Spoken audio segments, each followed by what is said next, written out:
Oops. Set the payload, Windows, interpreter, reverse TCP. So there we go. And we're going to set our R host to be our Windows IP address over here, which is 10.10.1.2. We're going to set the SMB user to be ADHD. Set the SMB pass to be ADHD, like so. Then we're going to type exploit. There we go. We're going to gain access to that computer system. And once again, the goal of doing this is not to, this is how you exploit a Windows computer system. But the goal is, let's say we have something we want to test that Atomic Red Team doesn't have a check for. So what I can do is I can do keyscan _ start to start a keystroke logger. There we go. And then I can see, did the Blue Spawn tool detect that? And if I scroll down, it doesn't really look like Blue Spawn detected that, like at all. Like just, I'm not getting anything. So that would be a gap in my detective capability. The other one that's in the instructions is, what if I start doing some persistent registry key attacks? So I can do like reg add, I can add in this local H key local machine for persistence, like so. I completely screwed that up. That is so wrong. I'll let it run and let it freak out. I got to do shell like so. Now, once I have a shell, I can paste that in.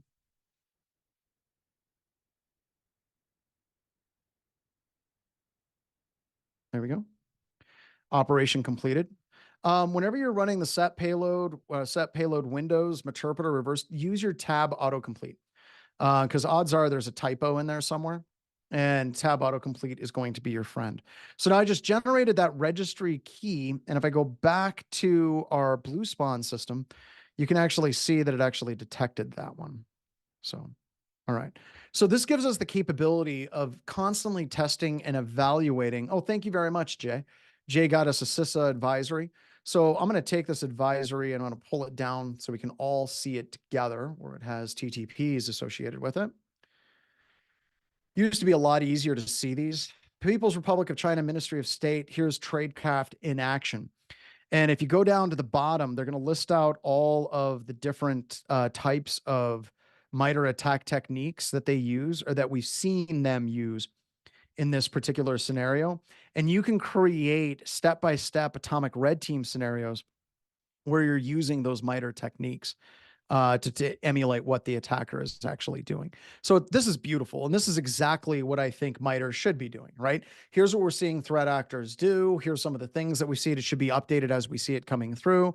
And it's like, here's the technique that they used for initial access. Here's their command scripting interpreter. Here's their software component web shell. And here's valid accounts post-exploitation. So now we can actually go through and test that. And once again, if you don't have an Atomic Red Team check where you can look at that and you can easily identify or create that scenario with Atomic Red Team, all you have to do is just use Metasploit to do that for you, or it gets you at least initial access so you can recreate that particular condition as well. Question was, what is the value of threat emulation versus threat simulation? This is by Rad. Honestly, don't care. There's a lot of people that get completely bent out of shape over these attack emulation versus simulation argument. And I find it really boring. And I try not to party with people when they're having those conversations. Threat emulation would be closer to Metasploit. We create actual malware. We run through the different techniques, simulating or emulating it through the malware. So we have end to end. We have the C2, we have the malware, we have the artifacts. Simulation is like Atomic Red Team, where we're just running a series of scripts and we're seeing what those scripts can run. Honestly, at this stage of the game, if you're just getting started, simulation is just fine. And if you want to jump to emulation with something like Scythe, that's awesome too. Go do that. MITRE is probably closer to emulation. Red Team is simulation. There's other tools out there like Prelude Operator, which is pretty cool.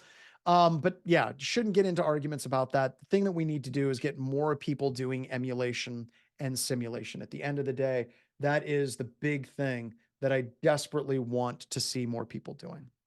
And like I said, there are commercial offerings, right? There's Attack IQ, there's XM Cyber, there's Scythe. I already mentioned a couple of these. Prelude would be another one. Prelude Operator would be another one I'd recommend looking at. And ultimately, what we're trying to do with all of this, like if I go back to what we're seeing here, is we're really trying to create this list of what it is that we can successfully detect.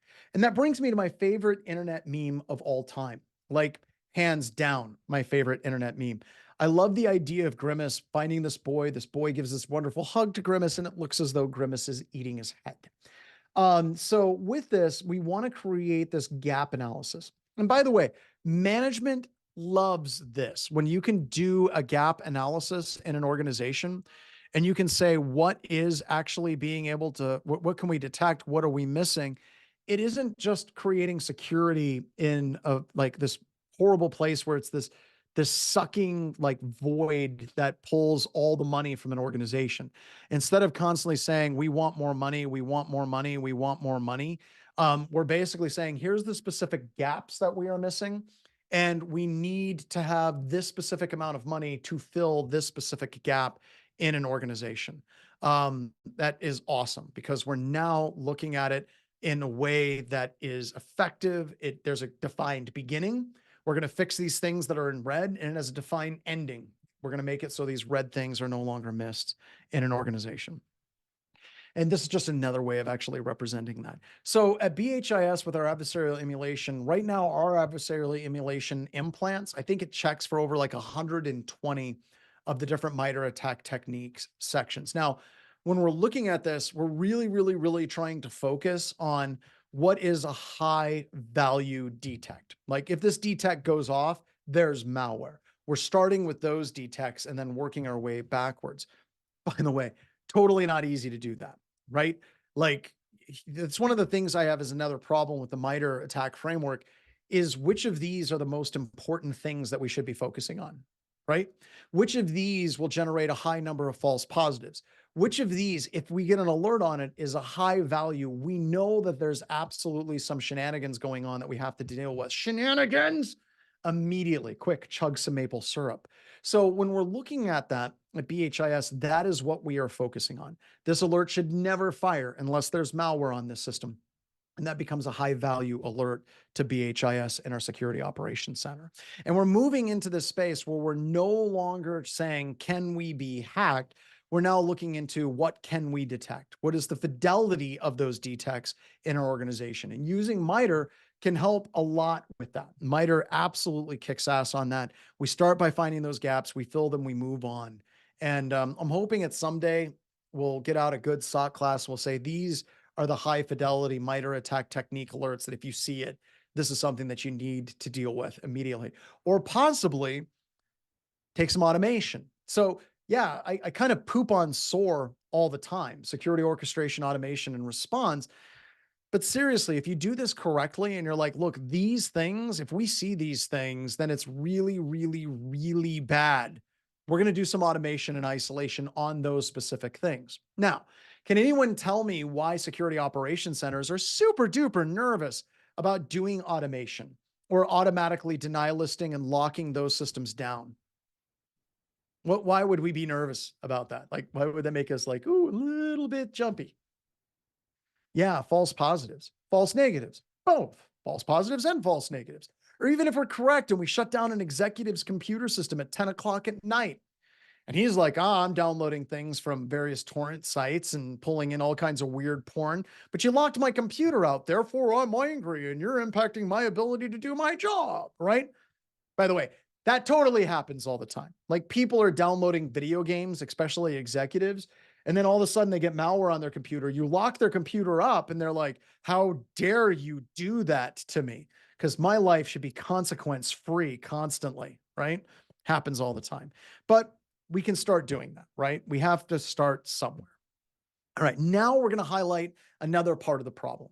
We're going to play with some advanced backdoors. All right, so we have an advanced backdoor, and it's not even that advanced, to be honest with you, but it'll articulate things that advanced backdoors have. This is another lab that's going to take us up to and through the break because you're going to do two labs. One, you're going to do the advanced C2 lab. And then 2, you're going to move on to RETA. So 2 labs for the price of 1. The first lab that you're going to do is advanced C2 right here. And the next one is going to be RETA. So we go to advanced C2. We're going to have you look at a packet capture of what type of obfuscation attackers use when they're using base 64, right? Actually, let's split this up into 2 separate labs. We'll hit the other lab. We'll hit the RETA lab tomorrow because I don't want to rush it. It's really an important lab for me. So this lab is relatively short, but it gives you an idea of what we're actually looking for and also why it's so incredibly difficult to do standard signature-based detection. So we're just going to do the advanced C2 lab, and then I'm going to do the walkthrough. Then we're going to talk a little bit more about some stuff. And then tomorrow, we're going to discuss RETA. We're going to jump into a lab right away on there as well. All right, so this lab, you're going to CD into the opt covert directory. You're going to run TCP dump to read in that PCAP. And basically, you're going to start trying to hunt down where is that actual malware in this environment. I'll give you a hint. It's actually base 64 encoded. And I've given you a quick little Python trick that you can do to decode it. You can also use CyberChef to do that. So this lab's going to take us up to and through the break. I will resume at 10 after. So for those people, I don't know who's actually doing this, but whoever is setting up the clock, let's set the clock for 20 minutes, y'all. 20 minutes, we'll be right back. So we're going to do the advanced C2 PCAP analysis lab.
Here I am talking to myself clearly.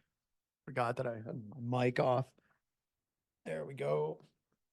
All right. Get the seat up to the right level. All right. Can you all hear me okay?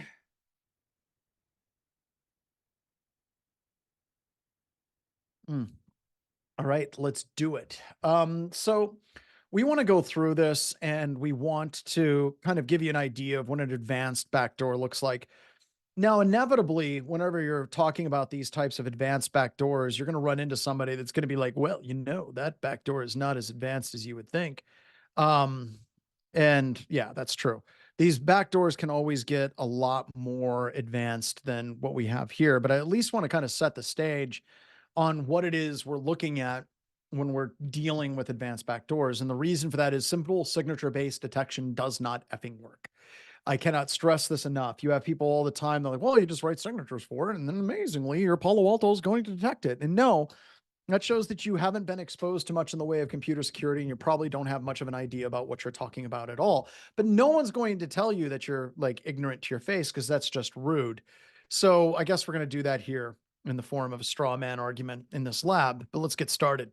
So the first thing we're going to do is CD into the opt covert directory and just go into the directory where that packet capture exists. Now, this particular backdoor, first thing I want you to know is that this PCAP is a very, very tightly tuned PCAP in the form of it's not a lot of background noise, right? We're not trying to find this PCAP and have all of these different things like all over the place at like one system out of 10,000. So we aren't looking at network threat hunting on 10,000 computer systems or a gig connection.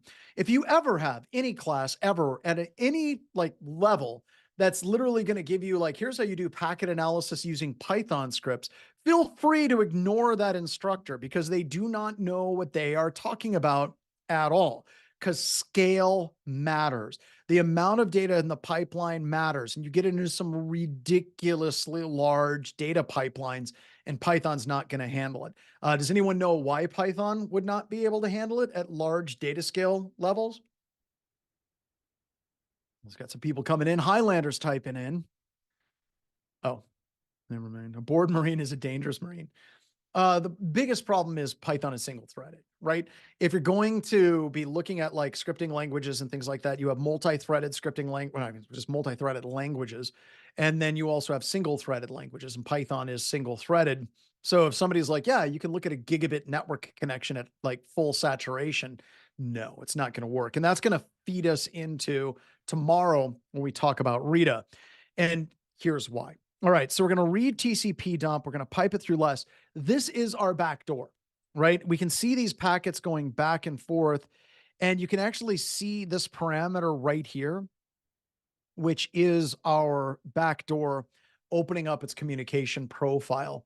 And it literally just says underscore underscore view state equals. Now, what the hell is underscore underscore view state parameter? And why do we care about it? And how does it relate to the idea of a quote unquote advanced backdoor? Well, a view state parameter is a parameter that exists to maintain state between multiple users accessing a web server. All right. Now, one of the key giveaways in this is it says it's going to a PHP script, but no one would ever detect that. But anyway, but it's generally used in ASP view state, ASP.NET web servers. Okay. And if you and I go to a web server, we get a unique view state ID. So that web server identifies us as unique individual users, and it can maintain and track the state of us accessing this web server and where we are on the web server, what we're seeing on this web server, things of that nature. However, the thing that's really interesting about underscore underscore view state, two things. The first thing that's interesting is it's random. All right, so it is a random value that is assigned to each user that accesses the web server. The second super interesting thing about this particular parameter as it exists in the wild is its length is variable. So you're talking about a field that is commonly used in web servers that is variable in its length and variable in its content. This means trying to write a simple signature for something like this is a flat out nightmare. Okay. It is a flat out disastrous nightmare trying to deal with that. Because if you're like, well, we're just going to write a signature that analyzes that every single time. Great. Let's say that you do that. Let's say that you're going to take this string right here and you're going to pump it into CyberChef. All right. So I'm going to open up a browser and I'm just going to go to CyberChef and we're going to put it in on this. Just, I don't want to restore that. Let's go to CyberChef. All right. So I go to the CyberChef website and we're going to do some analysis on this, right? So I know it's base 64. So I'm simply going to put this in here. We're going to paste it in. I'm going to close out the ads. And then I am going to do from base 64 and it's going to attempt to decode it, right? So I just do this. There we go. And this is our backdoor. And let me make this a little bit smaller now. Hey, a little bit smaller now. All right. So right here, there's a couple of things that are like super duper awesome about this entire thing. The first thing is you can see commands, you can see the agent, which is the MAC address, and then it gets the local domain and it like poops itself. Does anybody know why it pooped itself here? Right at this point? Anyone know? It's this character.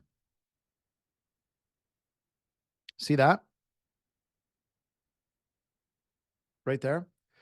That is I believe it's a hexadecimal character. Okay. So whenever we created VS Agent, you drop in these carriage return line feed type characters. I think that's what that is. Let's do man ASCII. Let's do man like so. And then we can look for what 0A is in hex.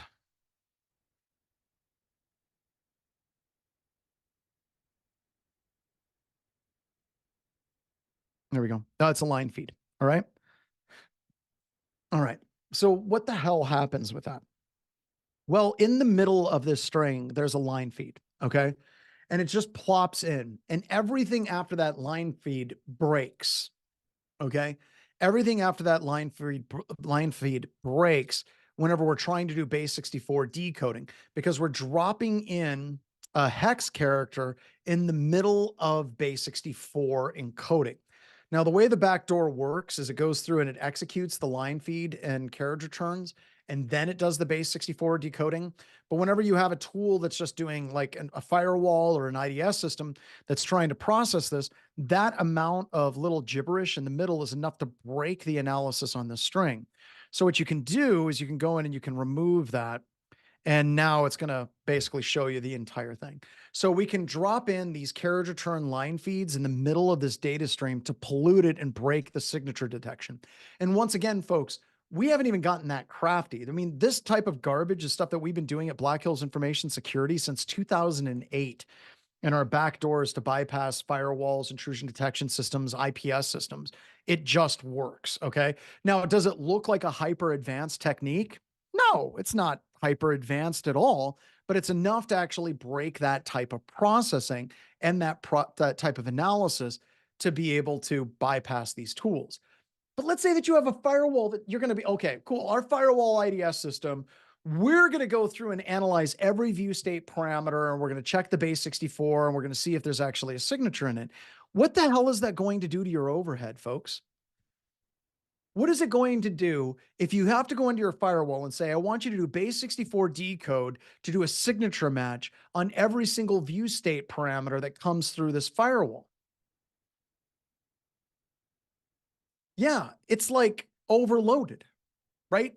It's going to just fry that particular appliance. Okay. So we went through this step by step, really manually, and we're not even done yet. Let me bring up the rest of it. Let's go through this lab and then we'll circle back around again, because this one's for the people of the sun.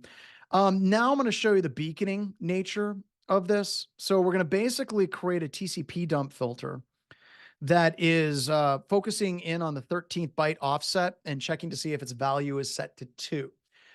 If we're doing this right here, what we're doing is we're going to the TCP header, to the 13th byte offset, and starting at 0. And we're going to see if the value is set to a 2. So if we're looking at binary, you have 1 is 1, 2 is 2. And if that 2 value is set, it means it's a SYN packet. So now I'm saying I want to look at every single SYN packet. It's going to pull out every single SYN packet, and you're going to be able to see that there's actually some beaconing in here with the timing. 38, 88, 39, 44. You're looking at roughly a 30-second interval on these packets. Now, your firewall, as it exists today, an IDS system, it's not going to pick up beaconing. It just isn't. It just doesn't do very well with that. And also, we have the patents, and I'll talk about that more when we get to tomorrow. So I know that in every single one of these view state parameters, it's in a hidden form field.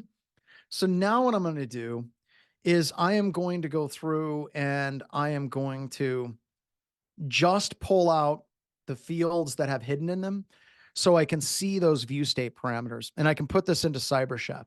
So you can see this is a beacon, this is a beacon, this is a beacon, but this is actual data being sent back and forth, right? So now what I'm going to do is I'm going to take this, I'm going to put that into CyberChef. So you can see the actual commands that are being sent.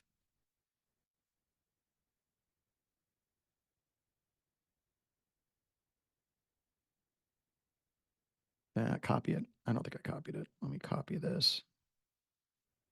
All of my mistakes are copy and paste mistakes. And you do want the little equal sign at the end.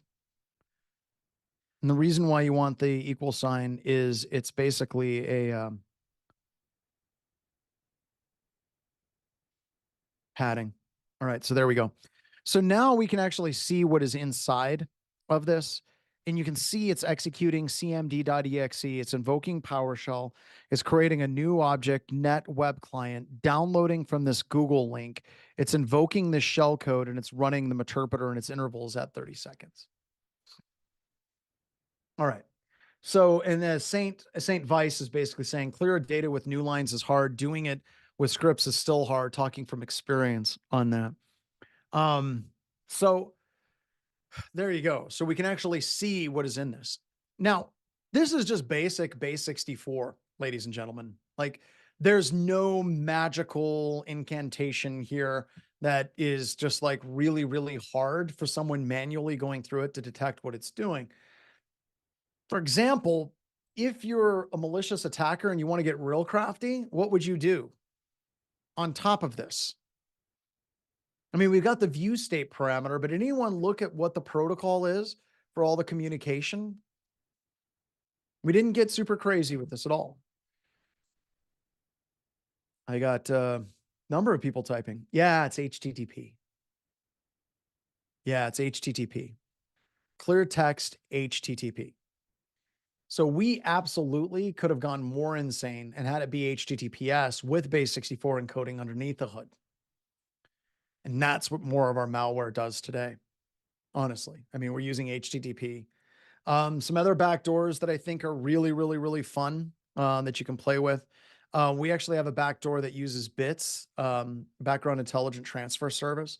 So it's the same protocol that's used for Microsoft Windows updates coming through, right? So you're looking at like how complicated this stuff can get. And SMB is usually sent clear text as well. How do we know it was beaconing? One of the things is once we decode it, you can see the interval is once every 30 seconds.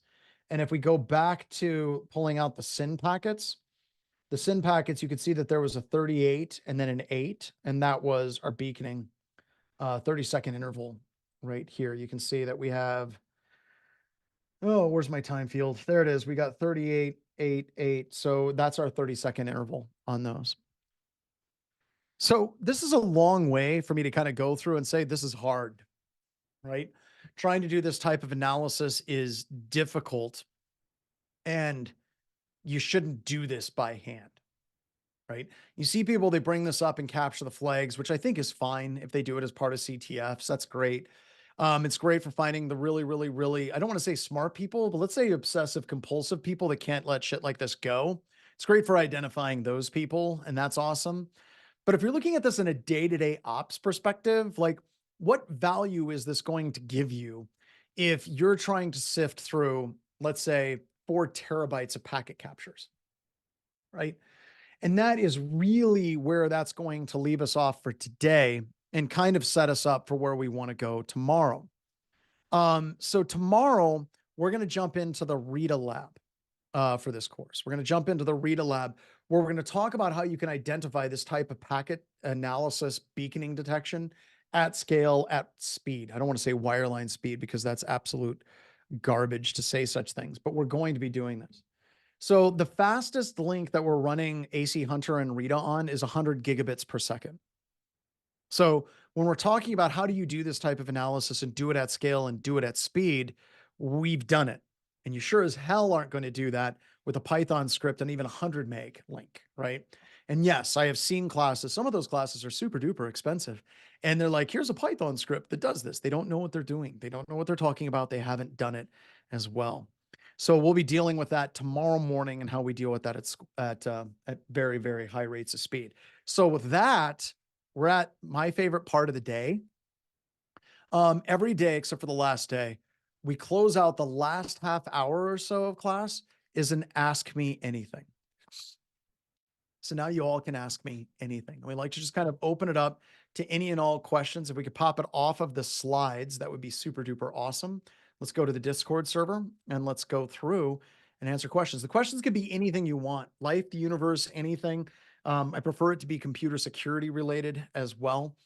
But no, if we could just kind of walk through and start answering questions, anything you have, because I noticed with a lot of these classes, even when I used to be teaching at the other organization that shall not be named, you had students that wish that they could just ask more questions in free form, and labs were like done and class was over. Here's the slides. Boom, you're out. And people like, I wanted to ask some more things. Yeah, we can call it Voldemort U. Does that sound good, Megan? Ginger or Marianne? Which one was kind of the backwoods country girl? I think it was Marianne. I would go with Marianne if that's the one. Then Ginger. If you've met my wife, you would understand. Rhymes with clans, the Voldemort clans, Binstitute. So is Kali used in most entry cyber related roles? Absolutely not. You will use it in offensive roles, but seriously, you're going to end up using Windows and Microsoft Word more than just about any program you would ever deem to be useful in computer security. Seriously, if you want to get good and you want to like really accelerate your career, you need to go to a website called No Red Ink and learn how to write. It's basically like grammar set up if you were a tech geek and you wanted to be taught to you in a tech geek kind of way. But No Red Ink is phenomenal. It helped my sons get through like their classes in English. Really, really good. It'll basically have you correct a sentence, identify the problems in that sentence. And if you get it wrong so many times, it goes back to remedially train you. So it's very, very good. So yeah, use Word, use Microsoft. But yeah, if you do offense, you probably will be using Kali quite a bit. That other org still has you listed as a lead instructor for the syllabus. That's fantastic. It's not, I don't know who you're talking about. Moving on. How can I put my daily computer in a VM so I can use Atomic Red Team? Ooh, don't do that. You can download like 90-day eval copies of Windows and you can run it there. Also, Wesley Red is really hard for me to see. Wesley Winder, you can totally just use my VM. Just, I mean, that's what my VM is for. So go ahead and use that as well. We got links from today from Jesse, Child of Alliance, rock on. Yeah, No Red Ink is awesome. Cisco certifications for cybersecurity and networks, any good? Yeah, any cybersecurity certifications that you can get that are affordable, that are approachable, you should be trying to collect as many of those as you possibly can to put on your resume. It's basically just trying to make sure that resume top line looks as good as it possibly can. So get out there and take those things. I'm not going to shit on any certifications. Like I said, even CISSP has its value. If you want to spend lots of money on really expensive certifications, get on. That's awesome. If you have a company that pays for it, but only if you have a company that pays for it. But we're going to be coming out with one as well, because what the hell? That just seems like a good idea.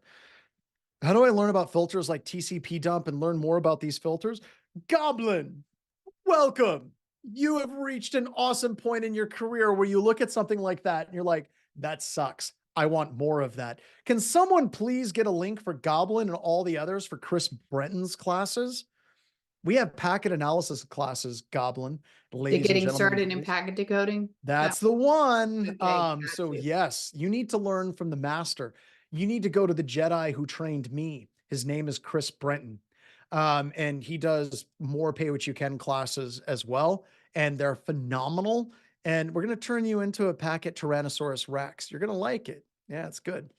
Any advice you can give to a beginner for capturing notes or reporting, writing for a CTF penetration test? Yes, Code Brew. Once again, this is why I love my nerd herders. Go seek out BB King, reporting for or testing for show, reporting for dough. He has a series of webcasts on report writing and how we do report writing at Black Hills Information Security. It's quickly becoming the industry standard for security assessment pen test reports. So go watch his videos. He also has an entire class on how to do that as well, but the videos will get you started in the ballpark. What is your take on the most recent recall announcement and subsequent backtracking? Shouldn't have even gotten that far. This is one of those things that's terrifying to me, just giving you an idea. If you come to work at Black Hills Information Security, just saying hypothetically, and you think that you're going to be working with me every single day, all day, that shit ain't happening. And there's a couple of reasons why.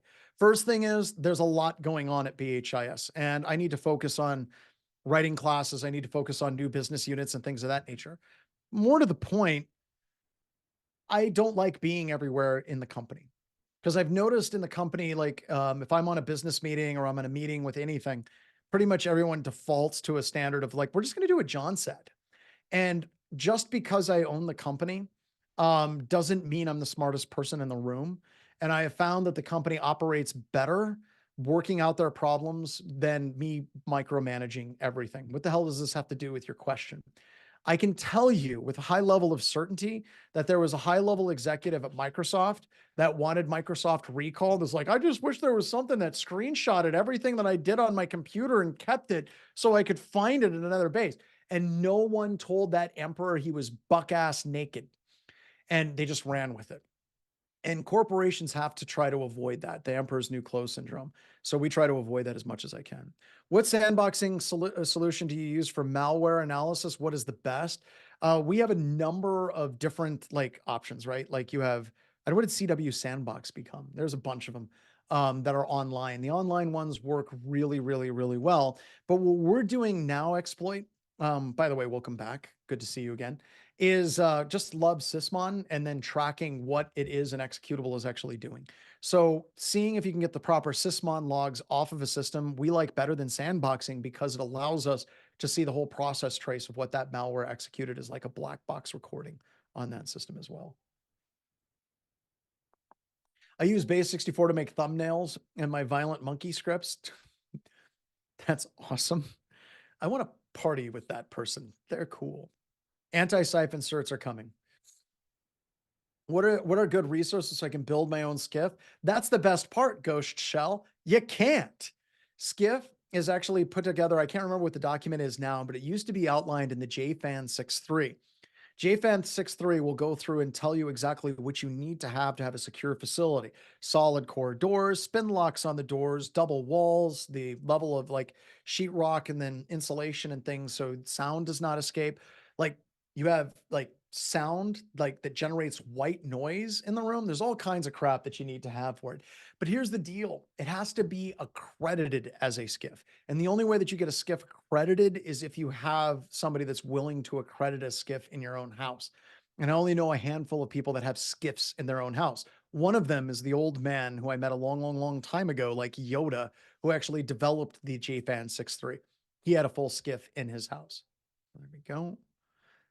Got that, got that, got that. Thank you. You guys are just kicking out the things. Do you have any tips on how to make executive business owners pay more attention to security?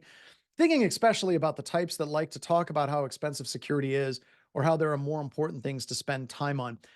So one of the things random that you can do, see, I'm getting it. I'm picking up what you're throwing down, is I recommend starting to set up brown bags where you just demonstrate cool shit to people. And you really focus it on what matters to them. Like, how do you secure your personal browser? How do you secure your home network with something like OpenDNS? How do you do ad blocking, things of that nature?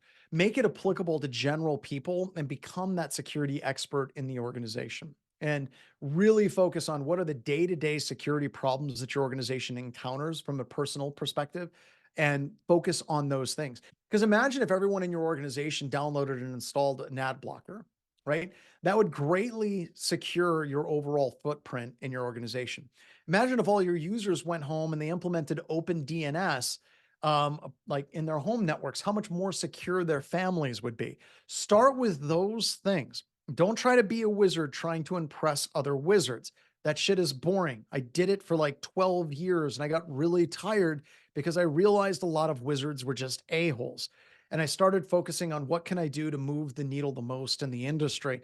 And hence that's why I'm here. I'm really just trying to focus on these are the blocking and tackling fundamentals. You can do that all the way down to the executives. They may come to your brown bag sessions, they may not. But the fact that you're doing them will make you that InfoSec kind of catalyst in your organization. How do adversaries create new subdomains to host malicious files using legitimate top domain for an org? Most of the time, they're not. So there was a vulnerability that came out a couple of weeks ago where you could buy subdomains and they were basically pre-categorized and associated with legitimate domains. That was pretty cool, but that's pretty rare. Usually what you're seeing with that is you're seeing people that are using Cyrillic characters to basically mimic what the characters are for like Microsoft for like an S versus a Cyrillic, something that looks like an S. So it looks similar, but it's not the exact same thing. That's usually what you're seeing there as well. What do you think of the OS level AIs that Apple and Microsoft are pushing and what a security threat is? So you got to look at the different types of security threats, right? Like, am I worried about the hackers taking advantage of it? No. Am I worried about the government taking advantage of it? Probably not. Am I absolutely terrified about these companies getting better and better data to manipulate me with their AI algorithms, my children with their AI algorithms, or I don't know, the AI algorithms pushing us to a more and more divisive nation state where we start to view other Americans and other people in our own country as the enemy that must be destroyed, much greater than any other enemy outside of outside of the country? That scares me. Because understand that these AIs, whenever they're doing these machine learning machine models for trying to do stuff, they only care about how long you spend, how much you click, and how much money you spend. And if you program the AI saying that is their primary goal and objective, there's no ethics to any of that shit at all. And all of a sudden, you start developing hate, because hate is a beautiful motivator for getting people up on the internet and staying on the internet. I think the XKCD comic was one of my favorites. It says, "You need to come to bed. I can't because somebody's wrong on the internet." And AI has figured that out. And also our adversaries have figured that out. And they're using that against us to basically drive us to just absolutely hate each other and become the worst parts of ourselves. That sucks. But that's what keeps me awake. Is there any advice you can give on translating things like Portswigger Academy to the real world? I look at sites and they have like 20 headers and 15 cookies. Once again, I keep pushing our own shit, but BB King has a great class where it's basically getting started with Burp Suite Pro. Because if you're looking at attacking cookies and you're looking at attacking a lot of that header information, you're really, really focusing on low yield, high technical complexity attacks. And a lot of this gets back into wizards and pressing other wizards. Wizards love going to that stuff, right? They love tearing that stuff apart. But the reality is like 99.99999% of the attacks will never get to that technical level. Instead, you're going to be seeing things like, SQL injection, cross-site scripting, command injection, and business logic errors. And that's really what BB's class focuses on. So don't try to jump straight into those things, Jeff. It's just going to be painful and you're going to have very low yield. You're going to get frustrated and move away. Start with these basic things and then work your way up on that as well. All right. What do we got? About learning following courses. In the InfoSec world, do you have any tips for note-taking methods and apps, maybe split between concepts and hands-on? So this sucks, because at the organization I used to teach at that shall not be named, I did PowerPoint slides like constantly, all day, every day for years. So what I do is I create PowerPoint slides. Once something is in a PowerPoint slide for me, I don't forget it. It's just a mnemonic device that works for me. It may be something like Evernote for you. It may be something like a simple notepad. It could be Markdown. It could be Obsidian, but you need to find that thing that works for you. And what I'd recommend saying is look at what other people are recommending here for note taking and try those things. Don't get hung up on one. Try to find out of the list of all the ones that we talk about here in this course, what is the one that works for you? Notion is another one that people are talking about out there. Sublime Text, all of those, Joplin. There's a lot of them out there. So go ahead and hunt those things down for you. Oh man, I just jumped way far away. Will you write Sigma rules for detections in this class? No, we will not. That would be an entire class in and of itself. And actually, I think the best Sigma rule, oh my God, Chris Saunders. Chris Saunders has a class on writing Sigma rules that I think is fantastic. So go check out his class. It's amazing for that. In the open DNS vein, what are the value of blocking newly seen domains? I think it's way high. A lot of the domains that people go to and they need to go to for their jobs have been around for a long, long, long time. New domains are usually spun up in the like for ads or they're spun up for malware. I don't really like new domains at all.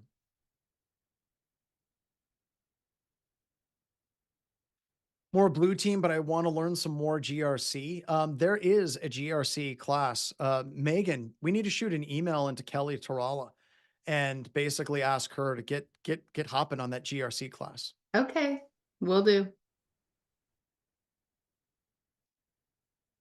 Where do you see AI being useful in SOC? Oh, it's awesome in SOC operations for doing quick analysis, like what is this thing? And anybody that tells you in computer security that they don't trust AI and they don't use AI at all because of blah, blah, blah, blah, blah. They're lying, because if you're using Bing or you're using Google, there's AI now behind it. Like Google is starting to power some of their searches. Gemini is coming back with results and giving you answers and things like that.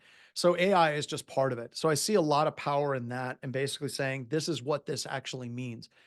It doesn't mean it's 100% correct, but right now today is the worst it's ever going to be moving forward into the future. So it's making it a lot faster for humans to deal with highly complicated data sets and getting into understanding on what that data set actually means, which I think is cool, right? Question is for Atomic Red Team, how do you utilize it if you're not supposed to use it in non-production environment? I would recommend setting it up in a prod environment as a workstation. It's not like it's going to go all Skynet and start nuking the world. Basically, you would set up a workstation that is a exact replica of what your standard workstation build is in your environment, and you would run it on that workstation and just let it go. It's not super dangerous at all. It's just is what it is. So run it in production, run it on a system that's only going to be alive for that particular that particular like adversarial emulation scenario, and then move on as well. So just do it for that. Don't be afraid of it. It's going to be fine. Hey, Fire up John. Juice Shop and get Oh, sorry. through OWASP. Yeah, good call. Somebody was saying something. What's up? There's a question in Zoom. If someone enjoys the hands-on side of IT and has help desk, desktop support, networking experience, but they do not want to do any coding, what types of positions would be an ideal fit for them? I think a SOC analyst would be good. I think that would be good, but don't be afraid of coding. Joff needs to get his Python introduction class done. Don't be He's afraid of got coding. that done. He's got it, but he's redoing it. He's redoing it. Okay. Yeah. So let me show you. Let me try to do some stuff here real quick. Don't be afraid of coding. Let me show you why. So I cannot stress enough just how effective ChatGPT is at writing shitty little scripts. Okay. Um, so okay, so if you're going to be working on coding, like you can try to learn the syntax and you can try to do all of those things, but instead I want you to focus on the steps, right? So if somebody's like, well, I want to write a tool that scrapes the word cat from a website, right? I can actually go into Chat GPT and say, right,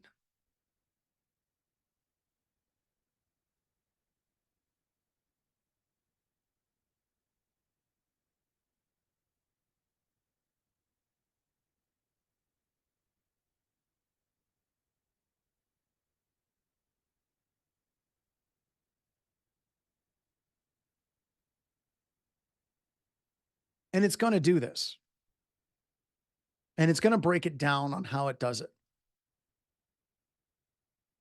Okay. So here we got it, and it's not going to work perfectly at all, right? So you basically can put this in and you can start breaking it down. And sometimes you can start breaking it down yourself and trying to troubleshoot it.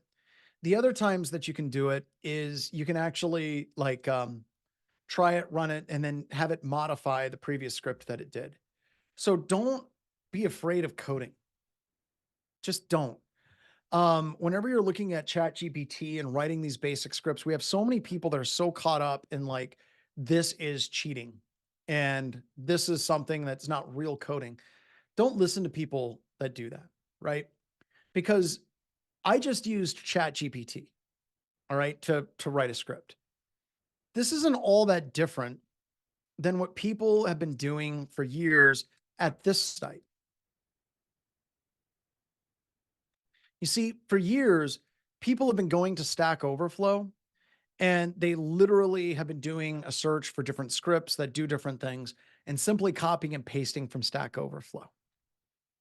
And in fact, I would go so far as to say that like 90% of the scripts and the code that's out there is from previous code. Like there's this very small percentage of people that are actually writing anything new. So for me, from a moral perspective, I see very little difference in going from Stack Overflow or using ChatGPT. So don't be afraid of coding, because the vast majority of coding and scripting that's done out there today is literally just copying and pasting and sticking like different Franken strips together. And that's fun. It's like playing with transformers. Go have a good time. Please don't be afraid of coding. You shouldn't be on that as well. For someone just starting out and bringing in security to their place of work, other than MFA and password complexity, what else would you start? Oh my God. Zarni, I'm going to tell you this and it's going to suck. Go look at the intro to security class. It's literally the top 10 things that you should do. You already have some of them. Multi-factor authentication, password complexity is in there. Application allow listing, internet allow listing. What are some of the other ones that we have that are in there? Turn on the base host firewalls. Like it's all there. So go check out that class and the outline of that class. Where can I learn where Yara rules are used and getting started with them? For too many nerd out content, deep diving into Yara. I haven't found anything newbie friendly. I haven't found anything that's newbie friendly for Yara either. I just don't know. I don't know where I would do that as well. Do most companies still write their own rules with things like IP tables or these modern apps? They use more modern apps. The only people I know that write things from scratch with IP tables are like me and former instructors from the place that shall not be named. Even though underneath the hood, like almost all of these modern firewalls that you see, they're literally just abstraction layers for IP tables. So if you know what's going on under the hood with IP tables, you're going to be able to do a lot better troubleshooting and analysis on what these things are doing now as well. What else do we got? Keeping people motivated is what we do. Coding is easy. Guys, look, I'm management. Like I don't write code like anymore. Like if I do, something has gone horribly wrong at Black Hills Information Security. I want to make that just abundantly clear to you all that if I'm actually at the point where I am writing code, something bad has happened. The only time you will ever catch me writing code is when I'm on vacation and I'm sitting around in a table, like someplace like if I'm near the beach or I'm like skiing, like let's say I'm in Germany going to a conference or something like that, that's it. Because if I'm actually writing code, especially for anything production related, something horrible has happened or something horrible is about to happen. Just make that very clear. Did you have to, when you started in security, were you a good coder then, or did you? No, I've been a god awful coder my whole life.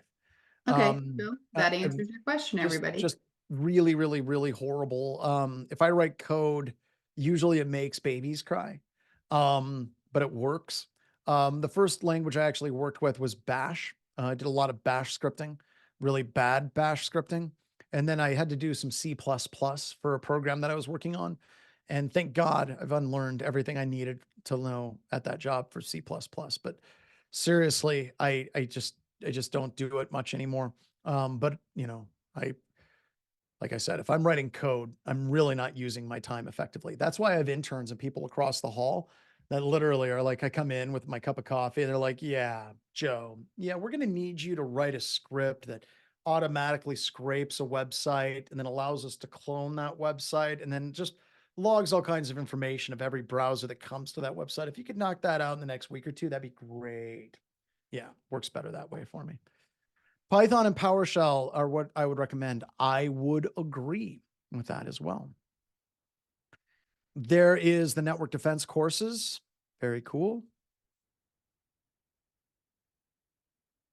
What are the certifications coming out and when are you going to be working? Oh my God. I would like to get the certification out this summer. We're currently building the question bank now and waiting on MetaCTF to get caught up a little bit so we can create it. And then the GRC stuff is going to be coming here soon, I hope. What is the best tool to run for offensive countermeasures? If I could choose one or two, easy. Honey users and canary tokens. Those would be the two things that I would love. All right. All right.